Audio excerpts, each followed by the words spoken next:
7:20 in the morning, and we're going to teach you how to find your love match, courtesy of 25dates.com. You have to say it that way, love match. Michael, you display time and time again why you're a hit with the ladies. Do that again. We are joined by a few people who are going to be here talking about dating. 25dates.com, that's what it is called, and that's what you basically get to do. We're joined by Lawson Chambers, Jane Muckle, and Krish Vaishwal. How are you? Hey, guys. Very well. Now, we're going to start with you, Lawson. Maybe you can give us the rundown. 25dates.com, how does it work?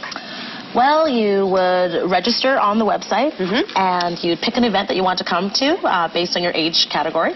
Then you would come to one of our wonderful events, and Jane and I would be there, and we'd sign you all in, and you'd wear a name tag with a number on it. And then we'd have our tables all set up, and the ladies would take a seat from, I guess, A to Y, 25 of them. So ladies would take a seat, and then the Zeds, Lawson. Well, that's 26. Sometimes we have Zeds. Sometimes we have Zeds. Sometimes we have double A's. Double B's. Yeah, sometimes. It's going. Excellent. And then what would happen is the gentleman would take a seat at a table, any table they choose to start, and then they get a 3-minute introduction. And I ring my little bell, ding, ding, ding, ding, ding, and then you move on and down the line. And then what happens is after 3 minutes, I ring the bell again, and then the gentleman rise, and then they would go to the next table. And you do that until you've done that 25 times. And okay, Jane, what are you doing as you go through with it? Are you just mentally assessing and trying to remember who you like? They all have scorecards.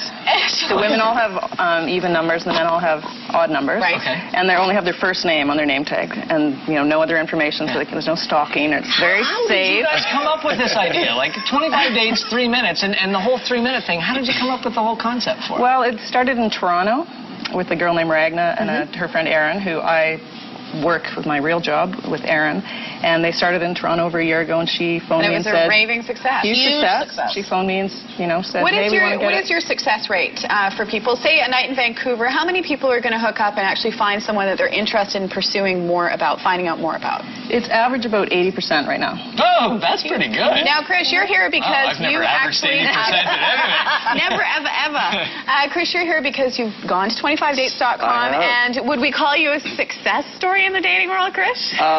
Yeah, I think we can call me that. Yes, Krish, how was the experience for you going into something like this? I mean, obviously, it's no secret that it's difficult to meet people in any city, but what was it like for you when you first sat down? Was it weird? Was it fun? Was it scary?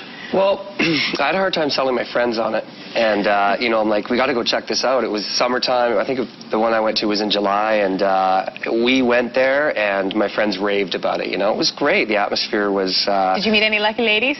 Yeah, I think the first one I had a few matches. Went out on a bunch of dates. It was really good. Now, what do you have a plan before you get in there? I mean, do you have a set of questions that you're going to ask every girl, or do you just kind of let it fly? Go in there and let it... Are there methods to this madness? Yeah, it's totally by the cuff. You just wing it. I mean, some people are really easy to talk to, some people aren't. And I didn't have a standard kind of question that I'd ask, right off the top. I'd just sit down. So how you doing? Yeah, exactly, something like that. I just introduce myself and, and see where it went from there. And Jane, you must find that some people go into it and they actually do that. Like they have a set of questions and it becomes like a 3-minute interview. That the ladies didn't like too much. Yeah. We won't name names, but no. Well, but he would sit down and just have like the 4 bizarro questions, and they would just look at him like he was insane. And wait for the good thing with this is if it's not going well, 3 minutes is a relatively brief time. That's the point. Unless you're in the thick of it. Sometimes 3 minutes can seem like 3 hours. Well, 3 minutes we discovered was enough time to leave a little bit of intrigue. Yeah. So 3 minutes, you sort of know if there's a good chemistry. Do I want to talk to you again? Do I want to grab a cup of coffee? It's like, being at a bar, for example, and whether you'd stand there and continue just, talking to someone, or if they would totally repulse you, and you'd walk away. This way you have a choice. A bell rings. Thank you for not cheapening ring that bell. Thank you. Now, I want to talk a little bit about some special nights that you've got coming up, because Vancouver is a huge gay community, a queer community, and you guys are going to be doing some specific nights, and I know some of my friends who would be very interested in going, so maybe you can tell us a little bit about some of the special nights you've got coming up. We just put it on the website yesterday. We have one for April Fools. We're going to have for the 25 gay dates.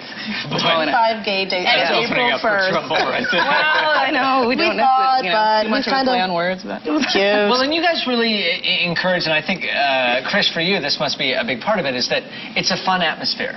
And that's hard to capture at any time. I mean, if you're going to a club with friends and you don't have a set plan, you know, it can get kind of weird. Yeah, you know, I think the whole stigma of these kind of things it's going away a little bit. You know, people are, it's a good thing to do. You know, people are starting to understand, you know, it's actually not bad to go to a dating service or something like that and try it out. I mean, I'm not talking these kind of people stay at home and then they come out to this, but as a adjunct to sort of your regular life of meeting people around and stuff, this is, you know, it's a great way to meet 25 people. It's hard to meet people outside of your circle of friends. That's what I always You work all day. You go to the gym. Your friends. Yeah. But you go to a bar with a circle of your friends, and there's other people there with a circle of their friends, and you never combine. Then you sit there and go, well, I don't meet anybody when I go out. Why do you think people's attitude have changed about doing this sort of thing? Because I know some of my friends, unashamedly, you know, they join dating services and that sort of thing. But, you know, a few years ago, there might have been a huge stigma attached to going to some sort of date night. Why do you think that is, Lawson? I think it's because people feel that they're being desperate.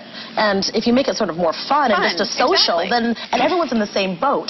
So everyone there, all 25 people you've never met before, you're all having to say hello to everyone. So everyone's sort of calm. I mean, the nerves are kind of, for first 4 dates we've established that are kind of nerve-wracking. But then after your fourth So if your last date, name begins with A, should you change it? So I just think that there was a sense of desperation before, you know, and now it's fun. Very nice. Very Is cool. it that sort of taste idea, like you just get a little bit of someone's flavor? Is that what the key to success is? I think the main thing is that they know after 3 minutes if they don't want to see that person again. Right. Right? If they want to see them again and they both pick each other, all they get is an email address. And the rest is up to them. Up to them, exactly. Have you gone to multiple, or you just went to the one? How many times have you gone, Chris? I've gone to 2 events, one in July, one last November. And went with a couple of different friends of mine, and we loved it. We all got matches and made some great friends out of it, and it's, you know, you basically got like 6 months of dating out of there, if my calculations it's amazing. Look at the smile on his face. I think he got a few days. I think so. If you want to find out more about some of the special events that 25dates.com has coming up, you can log on to their website. They have February 11th is women and men ages 25 to 35, and the gay date night that we mentioned is April 1st. If you're interested, log on to their website, 25dates.com. You can find out more. And speaking of dating, we are going to be talking about the man who's dating a